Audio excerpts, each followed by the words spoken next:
L'homme se dit déterminé. Evgeny Prigojine, le chef du groupe paramilitaire Wagner, appelle à se soulever contre l'état-major russe.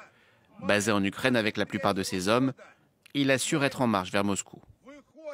Nous avons traversé les frontières de l'État russe là où nous le pouvions. Les gardes-frontières sont venus à notre rencontre et ont embrassé nos soldats. Nous entrons maintenant dans Rostov. Les unités du ministère russe de la Défense, mais plus précisément les conscrits qui ont été envoyés pour nous barrer la route, nous ont laissé passer.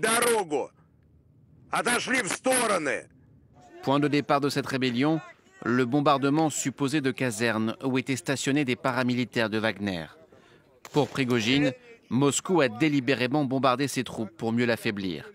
Ce qu'a aussitôt nié le ministère de la Défense russe. Ces accusations sur de supposées frappes du ministère russe de la Défense sur des bases arrières du groupe paramilitaire Wagner ne correspondent pas à la réalité et sont une provocation. Cette rébellion est prise très au sérieux par l'état-major qui annonce le renforcement de la sécurité dans plusieurs régions. Je vous demande de vous arrêter. L'ennemi ne fait qu'attendre justement que la situation politique intérieure s'aggrave dans notre pays.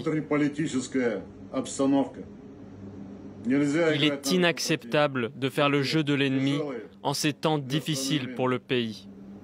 Le chef de Wagner ne nomme pas directement Vladimir Poutine. Il dit viser l'un de ses principaux bras droits, le ministre de la Défense, Sergueï Shoïgu.